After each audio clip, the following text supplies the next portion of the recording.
ओम श्री गणेशाय नमः। जय श्रीमन नारायण, जय आदिशक्ति माता। दोस्तों, आज हमारे शास्त्र श्रवण करेंगे माघ पूर्णिमा व्रत कथा। माघ पूर्णिमा के दिन व्रत रखने और कथा सुनने से जीवन के दुखों से मुक्ति मिलती है और मनोकामनाएं पूरी होती हैं। माघ पूर्णिमा को बेहद पवित्र और प्रभावशाली माना जाता है। यह दिन केवल चंद्रमा की पूर्णता का प्रतीक ही नहीं, बल्कि आत्मा की शुद्धि और परम तत्व की प्राप्ति का भी अवसर होता है। शास्त्रों में वर्णित है कि इस दिन गंगा, यमुना और सरस्वती के संगम में स्नान करने से जन्म जन्मांतर के पापों से मुक्ति मिलती है। इस तिथि का संबंध केवल बाहरी स्नान से ही नहीं, बल्कि अंतःकरण की शुद्धि से भी जुड़ा हुआ है। पौराणिक कथाओं में माघ पूर्णिमा की महिमा अनेक प्रकार से वर्णित है।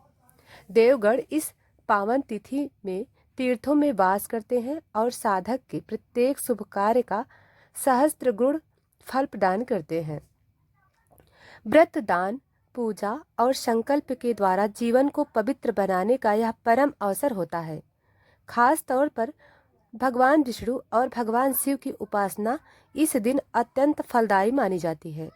तो आइए दोस्तों, आज इस पावन अवसर की अद्भुत कथाओं का श्रवण करते हैं, जो न केवल हमारी आत्मा को अग्रसर होने की बल्कि हमें भी देगी। धर्म और कलयुग में जहाँ पाप और अधर्म का प्रभाव बढ़ जाता है, वहीं माघ पूर्णिमा कथा का संबंध अमृत समान है।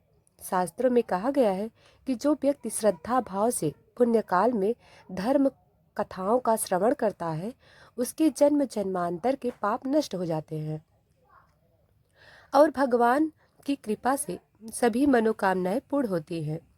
इस दिन जो व्यक्ति पवित्र नदी में स्नान कर पाए, लेकिन अगर वह व्यक्ति सच्चे मन से भगवान की कथा सुन ले, तो वह बिना स्नान किए भी वही पुण्य प्राप्त कर लेता है, क्योंकि कथा श्रवण से आत्मा शुद्धि होती है और जहाँ धर्म चर्चा होती है, वहाँ स्वयं नारायण भगवान का वास होता है। अब आइए सुनते हैं पूर्णिमा व्रत की पौराणिक कथा, जिसे स्वयं भगवान श्री कृष्ण जी ने मैया यशोदा को सुनाया था, जिसे सुनने मात्र से सभी मनोकामनाएं पूरी होती हैं और घर में सुख समृद्धि बनी रहती है। द्वापर युग में एक समय की बात है कि यशोदा जी ने भगवान श्री कृष्ण से कहा, हे कृष्ण, तुम सारे संसार के उत्पन्नकर्ता, पोषक तथा उसके संहार करता हो। आज कोई ऐसा व्रत मुझसे कहो जिसके करने से मृत्युलोक में स्त्रियों को विधवा होने का भय न रहे, तथा यह व्रत सभी मनुष्यों को मनोकामनाएं पूर्ण करने वाला हो। श्री कृष्ण कहने लगे, हे माता, तुमने अति सुंदर प्रश्न किया है। मैं तुमसे ऐसे ही व्रत का सविस्तार कहता हूँ। सौभाग्य की प्राप्ति के लिए स्त्रियों को 32 पूर्णमासियों का व्रत करना चाहिए। इस व्रत के करने से स्त्रियों को सौभाग्य संपत्ति मिलती है। यह व्रत अचल सौभाग्य देने वाला एवं भगवान शिव के प्रति मनुष्य मात्र की भक्ति को बढ़ाने वाला है। यशोदा जी कहने लगी, हे कृष्ण, सर्वप्रथम इस व्रत को मृत्युलोक में किसने किया था, इसके विषय में सविस्तार पूर्वक मुझसे कहो। श्री कृष्ण जी कहने लगे कि इस भूमंडल पर एक अत्यंत प्रसिद्ध राजा चंद्रहास से पालित अनेक प्रकार के रत्नों से परिपूर्ण कातिका नाम की एक नगरी थी। वहां पर धनेश्वर नाम का एक ब्राह्मण था और उसकी स्त्री अति सुशीला रूपवती थी। दोनों ही उस नगरी में बड़े प्रेम के साथ रहते थे। धन में, धान्य में आदि की कमी नहीं थी। उनको एक बड़ा दुख था कि उनके कोई संतान नहीं थी। इस दुख से वह अत्यंत दुखी रहते थे। एक समय एक बड़ा तपस्वी योग उस नगरी में आया। वह योगी उस ब्राह्मण के घर को छोड़कर अन्य सभी घरों में भिक्षा लेकर भोजन किया करता था। रूपवती से भिक्षा नहीं लिया करता था। उस योगी ने एक दिन रूपवती से भिक्षा न लेकर किसी अन्य घर से भिक्षा लेकर गंगा किनारे जाकर भिक्षार्थ को प्रेम खा रहा था कि धनेश्वर ने योगी का यह सब कार्य किसी प्रकार से देख लिया। अपनी भिक्षा का अनादर से दुखी होकर धनेश्वर योगी से बोला, महात्मन, आप सब घरों से भिक्षा लेते हैं, परंतु मेरे घर की भिक्षा कभी भी नहीं लेते, इसका क्या कारण है? योगी ने कहा कि निसंतान के घर की भीख पतितों को अन्न के तुल्य होती है, और जो पतितों का अन्न खाता है वह भी पतित हो जाता है। जो कि तुम निसंतान हो, अतः पतित हो जाने के भय से मैं तुम्हारे घर की भिक्षा नहीं लेता हूँ। धनेश्वर की यह बात सुनकर अपने मन में बहुत दुखी हुआ और हाथ जोड़कर योगी के पैरों पर गिर पड़ा। अतः आर्त भाव से कहने लगा, हे महाराज, यदि ऐसा है तो आप मुझको पुत्र प्राप्ति का उपाय बताइए। आप सर्वज्ञ हैं, मुझ पर अवश्य ही यह कृपा कीजिए। धन की मेरे घर में कोई कमी नहीं है, परंतु मैं पुत्र न होने के कारण अत्यंत दुखी हूँ। आप मेरे इस दुख का हरण करें। आप सामर्थ्यवान हैं। यह सुनकर योगी कहने लगे, हे ब्राह्मण, तुम चंडी की आराधना करो। घर आकर उसने अपनी स्त्री से सारा वृतांत कहा और स्वयं तप के निमित्त वन चला गया। वन में जाकर उसने चंडी की उपासना की और उपवास किया। चंडी ने 16वें दिन उसको स्वप्न में दर्शन दिया और कहा, हे धनंजय, जा तेरे पुत्र होगा, परंतु वह 16 वर्ष की आयु में ही मृत्यु को प्राप्त हो जाएगा। यदि तुम दोनों स्त्री पुरुष 32 पूर्णमासियों का व्रत विधि पूर्वक करोगे तो वह दीर्घ आयु होगा। जितनी तुम्हारी सामर्थ्य हो आटे के दिए बनाकर शिव जी का पूजन करना, परंतु पूर्णमासी को 32 हो जाने चाहिए। प्रातः काल होने पर इस स्थान के समीप ही तुम्हें एक आम का वृक्ष दिखाई देगा। उस पर तुम चढ़कर एक फल तोड़कर सीख अपने घर चले जाना। अपनी स्त्री से सब वृतांत कहना। ऋतु स्नान के पश्चात वह स्वच्छ होकर भगवान शंकर जी का ध्यान करके उस फल को खा लेगी। तब शंकर भगवान की कृपा से उसको गर्भ हो जाएगा।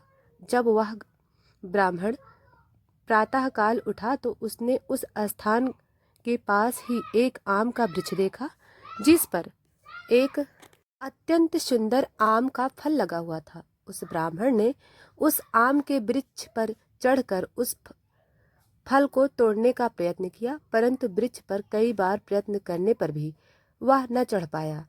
तब तो उस ब्राह्मण को बहुत चिंता हुई और विघ्न विनाशक श्री गणेश जी की वंदना करने लगा। हे दयानिधे, अपने भक्तों के विग्रहों का नाश करके उनके मंगल कार्य को रोकने वाले, दुष्टों का नाश करने वाले, रिद्धि सिद्धि के देने वाले, आप मुझ पर कृपा करके इतना बल दें कि मैं मनोरथ को पूर्ण कर सकूं। इस प्रकार गणेश जी की प्रार्थना करने पर उनकी कृपा से धनेश्वर वृक्ष पर चढ़ गया और उसने एक अति सुंदर आम का फल देखा। उसने विचार किया कि जो वरदान से फल मिला था वह यह है और कोई फल दिखाई नहीं देता। उस धनेश्वर ब्राह्मण ने जल्दी से उस फल को तोड़कर अपनी स्त्री को लाकर दिया और उसकी स्त्री ने अपने पति के कथानुसार उस फल को खा लिया और वह गर्भवती हो गई।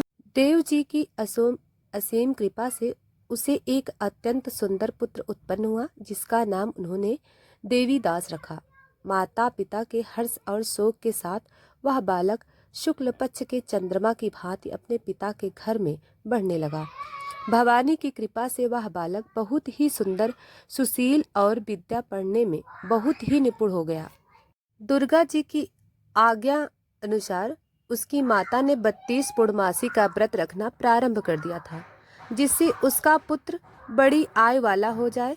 16वां वर्ष लगते ही देवी दास के माता पिता को बड़ी चिंता हो गई कि कहीं उनके पुत्र की इस वर्ष मृत्यु न हो जाए। इसलिए उन्होंने अपने मन में विचार किया कि यदि यह दुर्घटना उनके सामने हो गई तो वे कैसे सहन कर पाएंगे। उन्होंने देवी दास के मामा को बुलवाया और कहा कि हमारी इच्छा है कि देवी दास 1 वर्ष तक काशी में जाकर विद्या अध्ययन करें और उसको अकेला भी नहीं छोड़ना चाहिए, इसलिए साथ में तुम चली जाओ और 1 वर्ष के पश्चात इसको वापस लौटा लाना। सब प्रबंध करके उसके माता पिता ने काशी जाने के लिए देवी दास को एक घोड़े पर बैठाकर उसके मामा के उसके साथ भिजवा दिया, किंतु यह बात उसके मामा या मामी किसी और से नहीं कही। धनेश्वर ने सपत्नी अर्थात अपनी पत्नी के साथ अपने पुत्र की मंगल कामना के लिए दीर्घ आयु भगवती दुर्गा की आराधना और पूर्णमासियों का व्रत करना आरंभ कर दिया। इस प्रकार बराबर 32 पूर्णमासी का व्रत पूरा किया। कुछ समय पश्चात एक दिन वह दोनों मामा और भांजा मार्ग में रात्रि बिताने के लिए किसी ग्राम में ठहरे हुए थे। उस दिन उस गांव में एक ब्राह्मण की अत्यंत सुंदरी, सुशीला, विदुषी और गुणवती कन्या का विवाह होने लगा था। जिस धर्मशाला के अंदर वर और उसकी बारात ठहरी हुई थी, उसी धर्मशाला में देवीदास और उसके मामा भी ठहरे हुए थे। संयोग बस कन्या को तेल आदि चढ़ाकर मंडप आदि का कृत्य किया गया तो लग्न के समय वर को धनुवार्त हो गया। तत्पश्चात वर के पिता ने अपने कुटुंबियों से परामर्श करने निश्चय किया कि वह देवीदास पुत्र जैसा ही सुंदर है, मैं इसके साथ ही लग्न कर दूं और बाद में विवाह के अन्य कार्य मेरे लड़के के साथ हो जाएंगे। ऐसा सोचकर वह देवीदास के मामा से जाकर बोला कि तुम थोड़ी देर के लिए अपने भांजे को हमें दे दो, जिससे विवाह के लग्न का सब कृत्य सुचारू रूप से हो जाए। तब मामा कहने लगा कि जो कुछ भी मधु पर्क आदि कन्यादान के समय वर को मिले वह सब हमें दे दिया जाए, तो मेरा भांजा इस बारात का दूल्हा बन जाएगा। यह बात वर के पिता के द्वारा स्वीकार कर लेने पर उसने अपना भांजा वर बनने को भेज दिया और उसके साथ शब विवाह कार्य रात्रि में विधि पूर्वक संपन्न हो गया। पत्नी के साथ वह भोजन न कर सका और अपने मन में सोचने लगा कि न जाने यह कैसी स्त्री होगी। वह एकांत में इसी सोच में गरम निश्वास छोड़ने लगा तथा उसकी आंखों से आंसू आ गए। तब वधू ने पूछा कि क्या बात है, आप इतने उदासीन व दुखी क्यों हो गए रहे हैं। तब उसने सब बातें जो वर के पिता व उसके मामा में हुई थी उसको बतला दी। तब कन्या कहने लगी कि यह ब्रह्म विवाह के विपरीत हो सकता है। देव, ब्राह्मण और अग्नि के सामने मैंने आपको ही अपना पति बनाया है, इसलिए आप ही मेरे पति हैं। मैं आपकी ही पत्नी रहूंगी, किसी अन्य के कदापि नहीं। तब देवीदास ने कहा, ऐसा मत करिए, क्योंकि मेरी आयु बहुत थोड़ी है। मेरे पश्चात आपकी क्या गति होगी, इन बातों को अच्छी तरह विचार लो। परंतु वह दृढ़ विचार वाली थी, बोली कि जो आपकी गति होगी वही मेरी गति होगी। हे स्वामी, आप उठिए और भोजन करिए, आप निश्चय ही भूखे होंगे। इसके बाद देवीदास और उसकी पत्नी दोनों ने भोजन किया तथा शेष रात्रि वे सोते रहे। प्रातःकाल देवीदास ने अपनी पत्नी को 3 नंगों से जड़ी हुई एक अंगूठी दी, एक रुमाल दिया और बोला, हे प्रिय, इसे लो और संकेत समझकर स्थिर चित्त हो जाओ।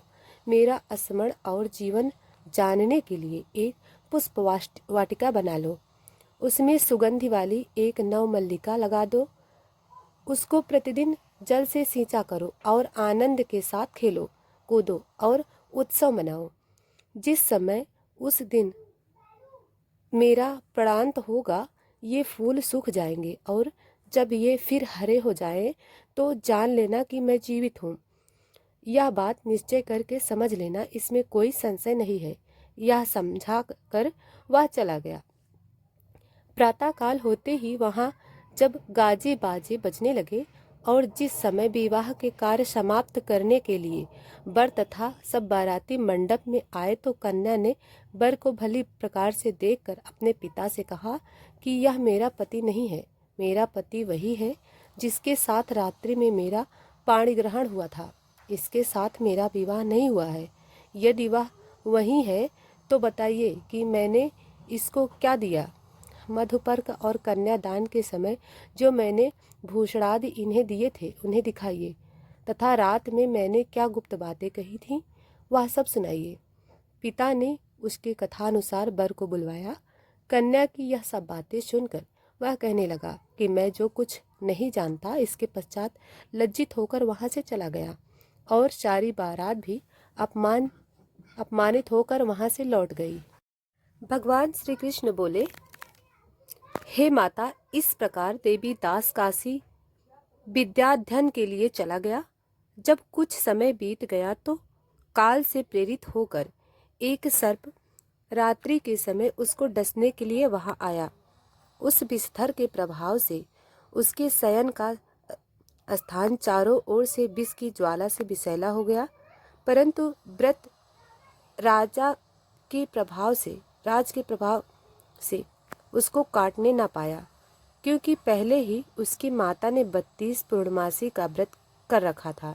इसके बाद मध्याह्न के समय स्वयं काल वहां पर आया और उसके शरीर से उसके प्राणों को निकालने का प्रयत्न करने लगा, जिससे वह मूर्छित होकर पृथ्वी पर गिर पड़ा। भगवान की कृपा से उसी समय पार्वती जी के साथ भगवान भोलेनाथ वहां पर आ गए। उसको मूर्छित दशा में देखकर पार्वती जी ने भगवान भोलेनाथ से प्रार्थना की, हे महाराज, इस बालक की माता ने पहले 32 पूर्णमासी का व्रत किया था, जिसके प्रभाव से भगवान आप इसको प्राण दें। भवानी के कहने पर भक्त वत्सल भगवान शिव जी ने उसको प्राण दान दे दिया। इस व्रत के प्रभाव से काल को भी पीछे हटना पड़ा और देवी दास स्वस्थ होकर बैठ गया। उधर उसकी स्त्री उसके काल की प्रतीक्षा किया करती थी। जब उसने देखा कि उस पुष्प वाटिका में पत्र पुष्प कुछ भी नहीं रहे हैं, तो उसको अत्यंत आश्चर्य हुआ और जब वह वैसे ही हरी भरी हो गई, तत्पश्चात वह जान गई कि वह जीवित हो गए हैं। यह देखकर वह बहुत प्रसन्न मन से अपने पिता से कहने लगी, पिताजी, मेरे पति जीवित हैं, आप उनको ढूंढिए। जब 16वां वर्ष व्यतीत हो गया तो देवी दास भी अपने मामा के साथ काशी से चल दिया। इधर उसे ससुर उसको ढूंढने के लिए अपने घर से जाने वाले थे कि वहाँ दोनों मामा भांजा वहाँ पर आ गए। उसको आया देखकर उसका ससुर बड़ी प्रसन्नता के साथ अपने घर में ले आया। उस समय नगर के निवासी भी वहाँ इकट्ठे हो गए और सबने निश्चय किया कि अवश्य ही इसी बालक के साथ इस कन्या का विवाह हुआ था। उस बालक को जब कन्या ने देखा तो पहचान लिया और कहा कि यह तो वही है जो संकेत करके गया था। तदुपरांत सभी कहने लगे कि भला हुआ जो यह आ गया, और सब नगरवासियों ने आनंद मनाया। कुछ दिन बाद देवी दास अपनी पत्नी और मामा के साथ अपने ससुर के घर से बहुत सा उपहार आदि लेकर अपने घर के लिए प्रस्थान किया। जब वह अपने गांव के निकट आ गया तो कई लोगों ने उसको देखकर उसके माता पिता को पहले ही जाकर खबर दे दी कि तुम्हारा पुत्र देवीदास अपनी पत्नी और मामा के साथ घर वापस आ रहा है। ऐसा समाचार सुनकर पहले तो उन्हें विश्वास ही नहीं हुआ, किंतु जब और लोगों ने आकर उनकी बात का समर्थन किया तो उनको बड़ा आश्चर्य हुआ। लेकिन थोड़ी देर बाद देवीदास ने आकर अपने माता पिता के चरणों में अपना सिर रख कर प्रणाम किया और उसकी पत्नी ने अपने सास ससुर के चरणों को स्पर्श किया। तो माता पिता ने अपने पुत्र और पुत्र वधू को अपने हृदय से लगा लिया और दोनों की आंखों से प्रेमाश्रु बह चले। अपने पुत्र और पुत्र वधू के आने की खुशी में धनेश्वर ने बड़ा भारी उत्सव किया और ब्राह्मणों को भी बहुत सादान दक्षिणा देकर प्रसन्न किया। श्री कृष्ण जी कहने लगे कि इस प्रकार धनेश्वर 32 पूर्णमासियों के व्रत के प्रभाव से पुत्रवान हो गया। जो भी स्त्रियां इस व्रत को करती हैं वे जन्म जन्मांतर के वैधव्य का दुख नहीं भोगती और सदैव सौभाग्यवती रहती हैं। यह मेरा वचन है, इसमें कोई संदेह नहीं है। यह व्रत पुत्र पौत्रों को देने वाला तथा संपूर्ण मनोकामनाओं को पूर्ण करने वाला है। 32 पूर्णमासियों का व्रत करने से व्रती की सभी इच्छाएं भगवान भोलेनाथ की कृपा से पूर्ण हो जाती हैं। बोलिए भोलेनाथ की जय और विष्णु भगवान की जय। तो दोस्तों, वीडियो को लाइक सब्सक्राइब नहीं किया है तो अभी कर लें। धन्यवाद।